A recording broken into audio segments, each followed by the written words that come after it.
សូមស្វាគមន៍មកកាន់ឆុងណែនសានមូវីថ្ងៃនេះអេដមីននឹងមកសម្រាយរឿងប្រភេទកូរ៉េម្ដងសម្រាប់បងប្អូនទៅនឹងមកថ្មីកុំចុចប៊ូតុងតាមដានផងណាសាច់រឿងរបស់យើងភាពយន្តនេះចាប់ផ្ដើមពីនារីស្រស់ស្អាតម្នាក់ឈ្មោះស៊ីយ៉ូនដែលកំពុងដើរតាមផ្លូវពេលកំពុងយំរំពេចនោះរថយន្តរបស់បុរសមិនស្គាល់មុខម្នាក់បានឈប់ពីមុខនាងហើយនាងក៏ចូលទៅខាងក្នុងបន្ទាប់មកយើងផ្លាស់ទៅគ្រូប្រដាល់ឈ្មោះឈូលដែលទៅនិយាយជាមួយគណៈកម្មការវិនិច្ឆ័យហើយចោទថាស៊ីសំណូកដើម្បីធ្វើឲ្យអ្នកប្រដាល់ខ្លួនចាញ់គាត់ខឹងនឹងអនុប្រធានគណៈកម្មការដែលហៅគាត់ថាបរាជ័យហើយព្យាយាមវាយគាត់ប៉ុន្តែនៅពេលរងវាយលើកដំបូងឈូលបានការពារខ្លួនហើយដាល់គាត់ចំពោះគាត់បណ្ដាលឲ្យដួលអនុប្រធានសម្រេចដាក់ទោសគាត់ដែលការបណ្ដេញគាត់ចេញពីការងារមួយសន្ទុះក្រៅមកឈីបានបោកឡានរបស់គាត់ឆ្ពោះទៅភូមិក្រីក្រមួយដែលគាត់ត្រូវធ្វើការជាគ្រូបង្រៀននៅសាលាក្មេងស្រីនៅតាមផ្លូវបងស្រីរបស់គាត់បានទូរស័ព្ទមកគាត់ដោយស្ដីបន្ទោសគាត់ចំពោះអ្វីដែលគាត់បានធ្វើចំពោះអនុប្រធាន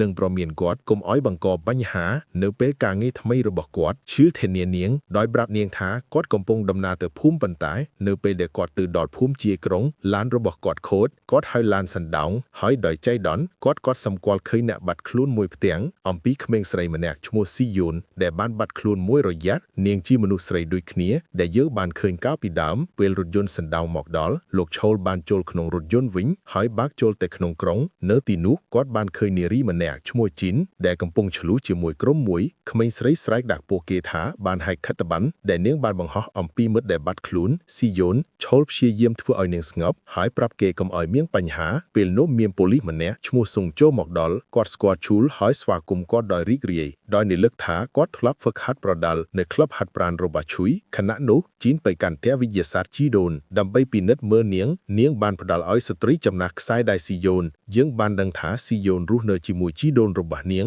មុនពេលបាត់ខ្លួនដោយសារតែឪពុកម្ដាយរបស់នាងទាំងពីរបានស្លាប់នៅក្នុងគ្រោះថ្នាក់ចរាចរណ៍ជីដូនព្រួយបារម្ភខ្លាំងណាស់ប្រាប់ជីនថាស៊ីយ៉ូនបានបាត់ខ្លួនមួយខែហើយគ្មាននរណាដឹងថានាងនៅទីណាឡើយជីនលំនាងដោយនិយាយថានាងបានដាក់រាយការណ៍ប៉ូលីសហើយប្រកាសថាប៉ូលីសនឹងរកឃើញស៊ីយ៉ូនបន្ទាប់មកជីនចូលទៅក្នុងបន្ទប់វិទ្យាសាស្ត្រហើយឃើញគំនូររបស់ស៊ីយ៉ូននាងបានលាបពណ៌មេបន្តោតាំងពីនាងស្រឡាញ់វាខ្លាំងណាស់ជីនរំលឹកអនុស្សាវរីយ៍របស់នាងជាមួយមិត្តរបស់នាងពេលដែលពួកគេទាំងពីរពាក់ខ្សែដៃដែលត្រូវគ្នាតបដែងដោយមេបន្តោយន្តមិនយូរបន្សំនោះទេជីនបានរកឃើញលោហៈមួយដែលមានពាក្យថា Genos ជារឹកនៅលើវានាងសន្និមុតថានេះត្រូវតែជាឈ្មោះរបស់តែកន្លែងដែលស៊ីយ៉ូនធ្វើការហើយសម្រេចចិត្តទៅទីនោះដើម្បីស្វែងរកនាងនៅយប់នោះពេលដែលជីនចេញពីផ្ទះវិទ្យាសាស្ត្រជីដូនហើយដើរទៅផ្ទះស្រាប់តែមានបុរសអតិកង់ម្នាក់ដើរតាមនាងដោយគម្រោងនឹងចាប់នាងផងដែរសំណាងល្អឡានក្រុងមកដល់ពេលវេលាហើយជីនក៏បាក់ចេញរែមហើយមើមនៅថ្ងៃបន្ទាប់ឈូលទៅសាលាដែលគាត់នឹងធ្វើការនៅយុគសាលាប្រាប់គាត់ថាគាត់នឹងក្លាយជាការអប់រំកាយគ្រូបង្រៀននិងក៏នឹងទទួលខុសត្រូវជាងតួការប្រមូលខ្លៃសិក្សាដែលមិនបានបងពីសិស្សដែលបងប្រាក់យឺបន្ទាប់ពីពន្យល់បែបនេះនាយកសាលាបាននាំគាត់ទៅបន្ទប់គ្រូបង្រៀនណែនាំគាត់ដល់បុគ្គលិកហើយប្រាប់គាត់ថាគាត់បានទុកបញ្ជីនៅលើតុរបស់គាត់ជាមួយនឹងឈ្មោះនិងរូបថតសិស្សដែលមិនទាន់បានបងប្រាក់បន្ទាប់មកឈូលទៅហាងកាហ្វេដើម្បីរកមើលសិស្សក្នុងបញ្ជីនៅទីនោះគាត់បានជួបគីតាយដែលជាម្ចាស់សាលាគេតាយជាសិទ្ធិម្នាក់ដែលចូលឈ្មោះជាអភិបាលភូមិគាត់ចូលទៅជិតនាងដោយសុំឲ្យនាងបងថ្លៃសេវាហើយក៏សួរថាតានាងស្គាល់សៃអនដែរឬទេព្រោះស៊ីអនមិនបានបងថ្លៃទេហើយក៏មិនអាចដែរណាច់ជីនឆ្លើយតបថានាងនឹងបងប្រាក់ខែក្រោយបន្ទាប់មកបញ្យល់ថាសៃអនគឺជាមិត្តល្អបំផុតរបស់នាងដែលបានបាត់ខ្លួនកាលពីមួយខែមុនហើយគ្មាននរណាម្នាក់ដឹងថានាងនៅឯណានោះទេបន្ទាប់មកនាងចាក់ចេញក៏ស្វាគមន៍គាត់យ៉ាងក្តៅឈុលពិនិត្យមើលបញ្ជីហើយរកឃើញថា Not Chin ស្ថិតក្នុងចំណោមសិស្សដែលមិនទាន់បានបងប្រាក់ក្រោយមកឈិលបានទៅបន្ទប់ទឹកហើយឃើញជីនលោតពីលើរបងសាលានិងរត់គេចខ្លួនដោយចង់ដឹងចង់ឃើញគាត់ដើរតាមនាងទៅបារមួយឈ្មោះថា Genos សន្តិសុខរារាំងនាងនៅច្រកចូលដែលបញ្ជាឲ្យនាងចាក់ចេញនៅពេលដែលឈុលមកដល់ជីនបានលួចទៅជន់លើដើម្បីរកមើលមិត្តរបស់នាងប៉ុន្តែឆ្មាម្នាក់បានចាប់នាងដោយបង្ខំឲ្យឈុលធ្វើអន្តរាគមន៍គាត់សុំទូញអាយាមហើយយកជីនចេញពីរបានៅខាងក្រៅគេសង្កេតឃើញអ្នកបម្រើម្នាក់ខារបាហ្សាប៉ុន្តែគាត់បានសម្រេចថានាងជាអ្នកបម្រើនៃបានេះដោយដុំរបស់គាត់ខិតទៅคืบស្ទាំងកសំនួរជីនបង្ហាញរូបភាពសៃអានឲ្យនាងហើយសួរថាតើនាងស្គាល់នាងឬអត់ក្មេងស្រីនោះភ័យហើយបដិសេធថាមិនស្គាល់នាងដោយទទូចជំនួសវិញស្ត្រីឈ្មោះអ៊ីស្រាអែល ជាអ្នកមើលខុសត្រូវលើក្មេងស្រីដែលធ្វើការនៅទីនោះហើយដឹងគ្រប់យ៉ាងអំពីពួកគេច្បាស់ណាស់មេម៉ាយនិយាយកុហកដោយភ័យខ្លាចមិនហ៊ានសារភាពថានាងស្គាល់សាយ៉ាននៅយប់នោះជីនប្រាប់ឈោថានាងបានដាក់របាយការណ៍ដែលបាត់សម្រាប់សាយ៉ានប៉ុន្តែបានរកឃើញថាប៉ូលីសពិតជាមិនស្វែងរកនាងទេមើលទៅគ្មានអ្នកណាខ្វល់ទេឈុលជាយាមធានានាងឡើងវិញដោយនិយាយថាគាត់នឹងតាក់ទងទៅមន្ត្រីសុងជូហើយត្រូវប្រកាសថាគាត់បានតាមដានដោយផ្ទាល់គាត់បានសុំជីនរកអាសយដ្ឋានរបស់នាងដើម្បីឲ្យគាត់បែកឡានទៅផ្ទះប៉ុន្តែនាងសន្មតថាគាត់មិនធ្ងន់ធ្ងរនឹងក្នុងការជួយទេដូច្នេះហើយនាងខឹងនឹងឡានរបស់គាត់ហើយដើរចេញទៅតែម្នាក់ឯងនៅតាមផ្លូវមានរថយន្តតាមពីក្រោយនាងហើយមានបុរសអាត់កំបាំងម្នាក់លោតចេញមកដេញតាមនាងគាត់ចាប់ឡើងវានាងដោយកំភ្លើងភ្ជុងហើយវានាងឲ្យសន្លប់ទន្ទឹមនឹងនេះឈុលដឹងថាជីនភ្លេចទូរស័ព្ទរបស់នាងនៅក្នុងឡានរបស់គាត់ពេលគាត់ទៅយកវាមកវិញគាត់ក៏ប្រទះឃើញអ្នកចាប់ចម្រិតគាត់បានបើករថយន្តដឹងតាមពីក្រោយយ៉ាងលឿនព្យាយាមឃាត់ប៉ុន្តែបុរសនោះបានគេចខ្លួនដោយរថយន្តរបស់គាត់ឈុលត្រូវបង្ខំចិត្តបោះបង់ការដេញតាមហើយពិនិត្យមើលជីនជំនួសវិញឃើញនាងសន្លប់ហើយក៏ប្រញាប់បញ្ជូនទៅមន្ទីរប្រេតប៉ូលីស2នាក់បានមកដល់ដើម្បីសាកសួរនាងដោយសន្យាថាពួកគេនឹងស្វែងរកអក្រិតជននិងចាប់ខ្លួនគាត់យ៉ាងឆាប់រហ័សជីនរំខានដោយទទូចថាបុរសឌូគ្រីនេះអាចជាអ្នកដែលចាប់បង្ខ្លួនសាយអានប៉ុន្តែអ្នកស៊ើបអង្កេតបានច្រានចោលនាងដោយមិនចាប់អារម្មណ៍ហើយចាក់ចេញក្រោយមកឈុលបានប្រជុំនឹងមន្ត្រីស៊ុងជូដោយសួរថាហេតុអ្វីបានជាប៉ូលីសមិនស៊ើបអង្កេតសាយអានបទចម្រៀង Disappearance ជូបញ្យល់ថាប៉ូលីសរវល់ពេកនឹងការបោះឆ្នោតអភិបាលក្រុងហើយក្រៅពីនេះក្មេងស្រីជាច្រើននៅក្នុងភូមិនោះបានរត់ចេញពីផ្ទះមុនពេលប៉ូលីសជន់ទៅត្រឹមតែស្គាល់សាយអានគូរត់ទៅឈុលកាន់តែខឹងដោយជឿថាមានរឿងចម្លែកកើតឡើងនៅក្នុងភូមិនេះនៅថ្ងៃបន្ទាប់គាត់ទៅសុកទៅលោកយាយនាងនិងសន្យាជាមួយនាងថាគាត់នឹងស្វែងរកសាយអានដោយផ្ទាល់និងនាំនាងមកផ្ទះវិញបន្ទាប់មកគាត់ត្រឡប់ទៅមន្ត្រីស៊ុងជូហើយប្រកល់របាយការណ៍ជាលេខអកគោឲ្យគាត់លំអិតអំពីការបាត់ខ្លួនរបស់សាយអានដោយសុំឲ្យគាត់បញ្ជូនទៅការិយាល័យរបស់ព្រះរាជាឯកញ្ញាដូច្នេះពួកគេនឹងធ្វើការស៊ើបអង្កេតព្រោះប៉ូលីសច្បាល់ណាស់នឹងមិនពេលត្រឡប់ទៅសាលាវិញគាត់សម្គាល់ថាមានផ្សែងចេញពីបន្ទប់ទឹករបស់ក្មេងស្រីគាត់ចូលទៅខាងក្នុងនិងបញ្ជាឲ្យសេះចេញដោយទាមទារឲ្យពួកគេប្រគល់កញ្ចក់បារីរបស់ពួកគេកុហកថាគ្មានទេដោយមានសេចក្តីសង្ស័យគាត់ได้ឆែកមើលបន្ទប់ទឹកខ្លួនឯងនិងភ្ញាក់ផ្អើលពេលប្រទះឃើញកាមេរ៉ាមីនីរីកដើរនៅក្នុងដៅគាត់ពិនិត្យមើលការថតរបស់កាមេរ៉ានិងទិញរកឃើញថាគ្រូសិល្បៈបានដាំវាដើម្បីលួចថតក្មេងស្រីខាងក្នុងបន្ទប់ទឹកត្រូលបើក laptop របស់គ្រូនិងរកឃើញវីដេអូជាច្រើនរបស់ក្មេងស្រីថតខាងក្នុងបន្ទប់ទឹកពេលកំពុងរកស៊ីគាត់ក៏បានរកឃើញសារពីជីននិយាយថានាងកំពុងរងចាំនៅខាងក្រៅសាលាដូច្នេះគាត់អាចជួយគាត់ស្វែងរកសាយអនសារមួយទៀតគឺមកពីសាយអនខ្លួននាងផ្ទាល់បានផ្ញើនៅថ្ងៃដែលនាងបាត់ខ្លួនសាយអនបានសរសេរនៅក្នុងសាររបស់នាងថានាងចង់បានគាត់មកបើកឡានគាត់ពីឈុលសង្ស័យថាលោកមកគ្រូសិល្បៈជាអ្នកនៅពីក្រោយកាប់បាត់ខ្លួនសាយអននៅពេលជាមួយគ្នានោះជីនកំពុងជិះឡានចូលមកឈុលហើយនាងសួរថានាងនៅឯណាប៉ុន្តែនាងបដិសេធមិនប្រាប់គាត់ព្រមនាងកុំឲ្យជួបជាមួយមកហើយបង្ហាញថាគាត់បានឃើញសារមកបានចូលមកហើយទាក់ទងជាមួយសាយអននៅថ្ងៃដែលនាងបាត់ខ្លួនហើយគាត់ប្រហែលជាអ្នកចាប់នាងពេលកំពុងនិយាយជីនបានកត់សម្គាល់ឃើញច្រវាក់ក្របកន្សោដែលភ្ជួរពីកូនសោរថយន្តវាមានមេអំបោរដាច់នៅលើវានាងនឹកឃើញពាក្យរបស់ឈុយភ្លាមហើយចាប់ផ្ដើមសង្ស័យថាគាត់និយាយត្រូវដោយប្រយ័ត្នប្រយែងនាងព្យាយាមនិយាយបញ្ឈិតបញ្ឈៀងថានាងនៅខាងក្នុងរថយន្តមកដោយគ្មិនចំណល់ដឹងហើយឈុលប្រាប់នាងយ៉ាងរហ័សឲ្យផ្ញើទីតាំងទៅគាត់ក្នុងសារសន្យាថាគាត់នឹងមកសង្គ្រោះនាងភ្លាមនោះមកជប់នៅភ្លើងក្រហមជីនព្យាយាមបើកដោយដើម្បីគេចដោយស្ងាត់ប៉ុន្តែខុំបានចងខ្សែក្រវ៉ាត់សុវត្ថិភាពរបស់នាងហើយបើកលឿនទៅវិញនាងគ្រប់គ្រងផ្ញើសារឈូឡាប្រាប់គាត់ថាខុំកំពុងនាំនាងទៅផ្ទះលវែងរបស់គាត់ជីនសួរថាខុំនៅឯណាគាត់ទទួលបានមេអំបៅតាំងពីនាងដឹងថាសាយអនស្រឡាញ់មេអំបៅសូមមកឆ្លើយថាសាយអនបានផ្ដល់ឲ្យគាត់ជាអំណោយ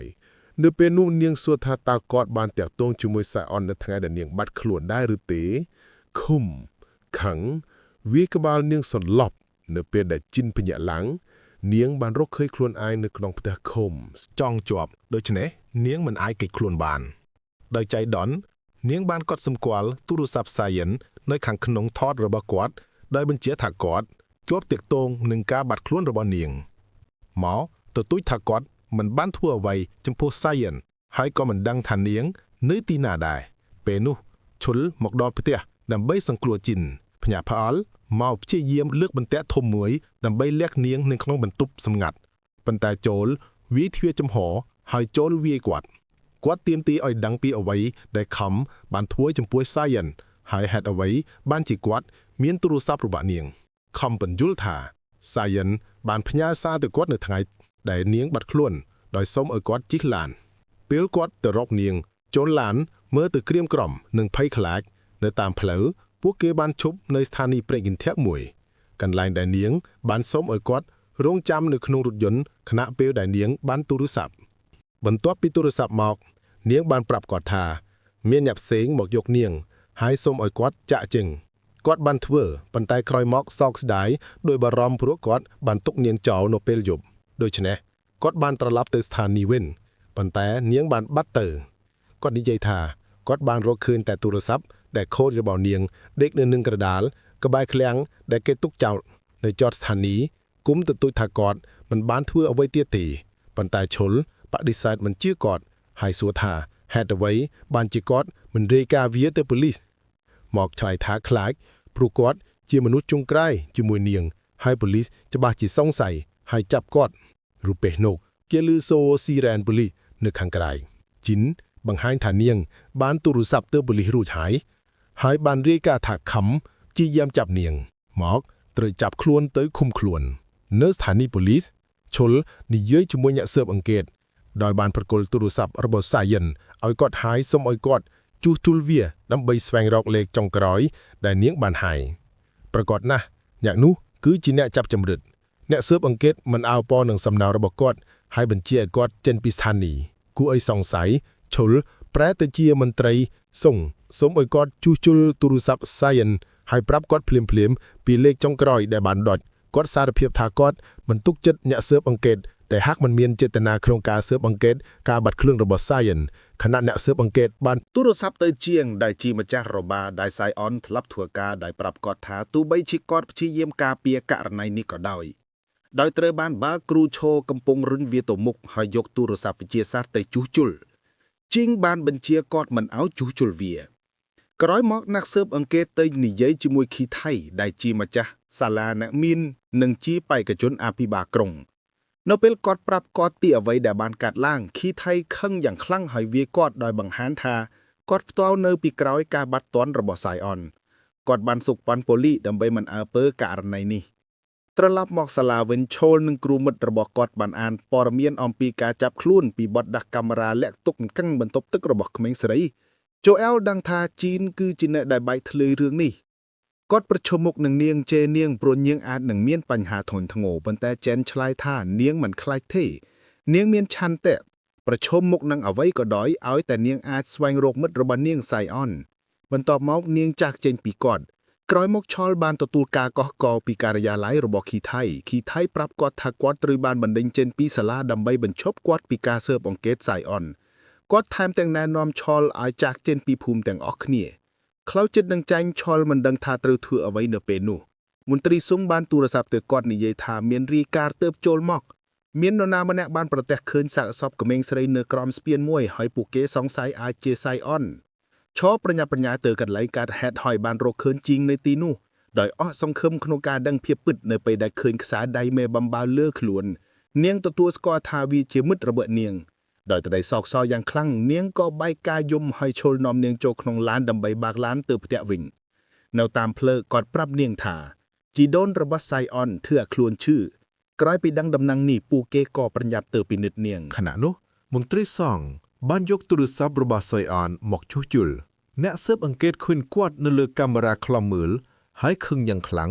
ដោយខ្លាចថានៅពេលដឺសងរកឃើញលេខចុងក្រោយ Science បានហាយការពិតអំពីឃាតកររបស់នាងនឹងចេញមកសងទៅហាងទូរស័ព្ទជួសជុលឧបករណ៍ហើយទូរស័ព្ទទៅជុលលេខចុងក្រោយដែល Science ហៅ គឺចេងអ៊ីនដែលជាម្ចាស់បារលើពីនេះក៏មានសារមួយពីនារីម្នាក់ឈ្មោះអាសូលដែលបានសរសេរទៅកាន់សៃអនដោយប្រាប់នាងថា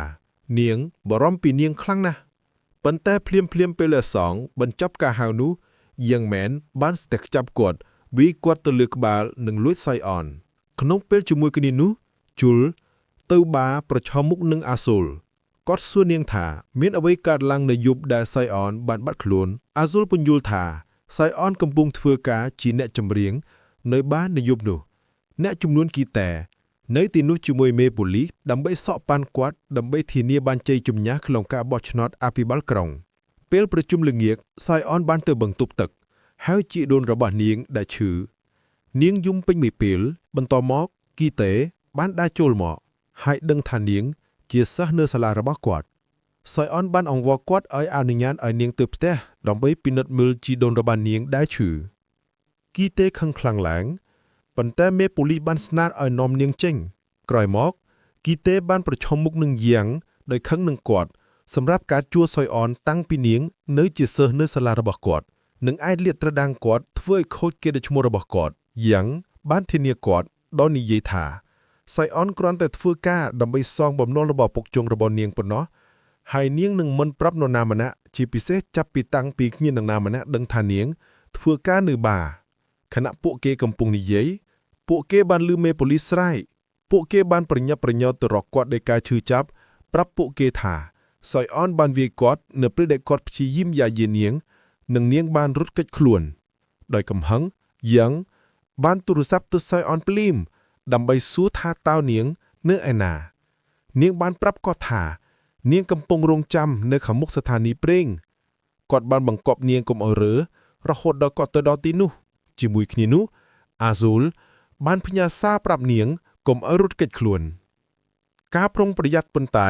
ប្រសិនបើនាងធ្វើបែបនេះយ៉ាងនឹងសម្លាប់នាងគីតេខឹងខ្លាំងឡើង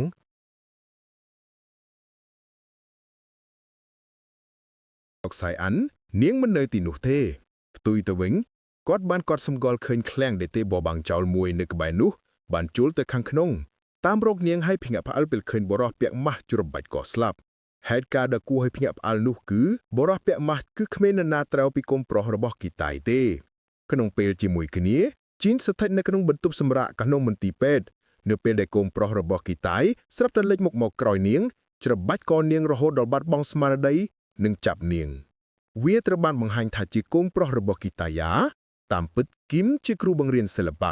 ខណៈនោះឈូរជាងពីរបាហើយចូលទៅក្នុងឡានរបស់គាត់មន្ត្រីសងហៅគាត់ប្រាប់គាត់ថាមានក្រុមមួយបានវាយប្រហារគាត់នឹងលួចទូរស័ព្ទសៃអិនគាត់ក៏បានលើកឡើងអំពីអ្វីដែលចម្លែកមន្ត្រីប៉ូលីសម្នាក់បានដោះលែងលោកគីមពីមន្ទីរឃុំឃាំងដោយសម្ងាត់ឈុលបញ្ចប់ការហៅទូរស័ព្ទយ៉ាងលឿន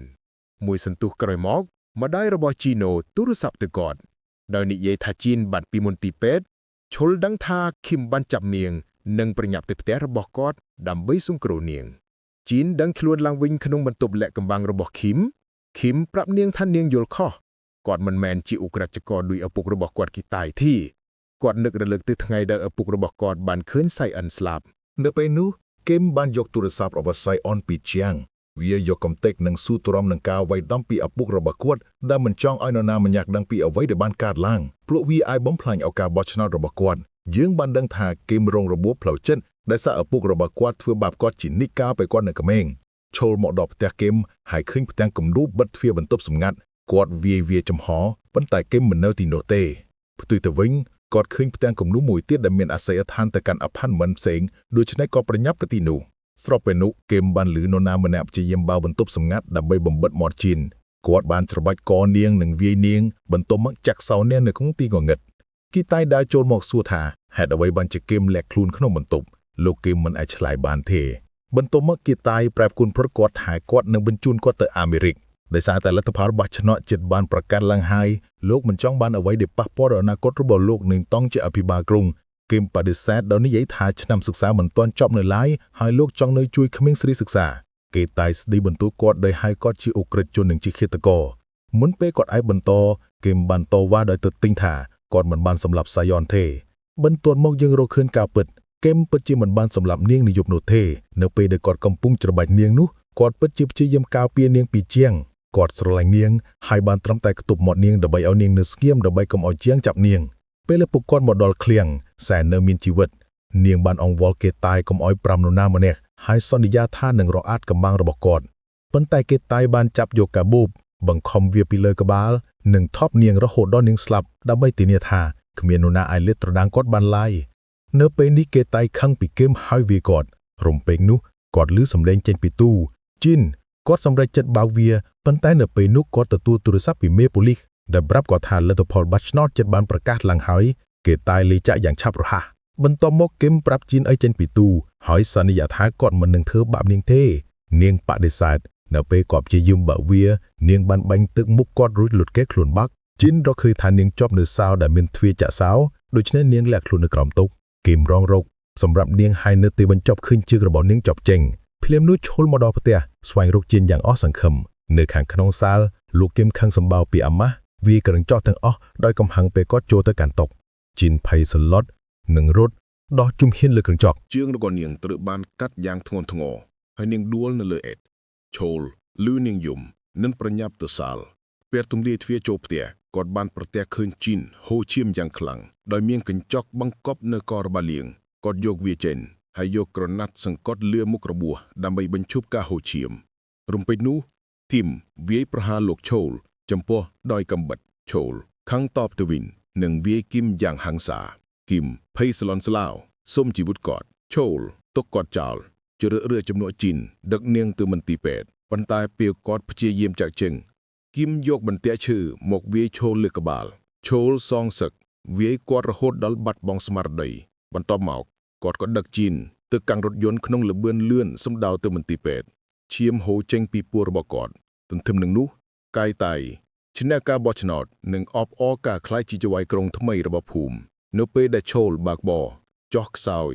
និងហូរឈាមជីនខ្សឹបប្រាប់គាត់ថាវាគឺជាខេថៃមិនមែនគឹមដេដែលបានសម្លាប់សាយអននោះភ្ញៀងផ្អោលឈោលដឹងការពិតនៅមន្ទីរពេទ្យគាត់ឃើញព័ត៌មានប្រកាសពីទំនាក់ទំនងសំខាន់ជ័យជំនះនៃការបោះឆ្នោតដោយតាំងចិត្តថានឹងបញ្ចប់វាគាត់ក៏ចាក់ចេញហើយបាក់ឡានទៅបុកឡានរបស់ខេថៃតែម្ដងអ្នកបាក់គួររបស់ខេថៃវាយប្រហារឈោលប៉ុន្តែឈោលបានផ្ដួលគាត់និងរត់តាមខេថៃ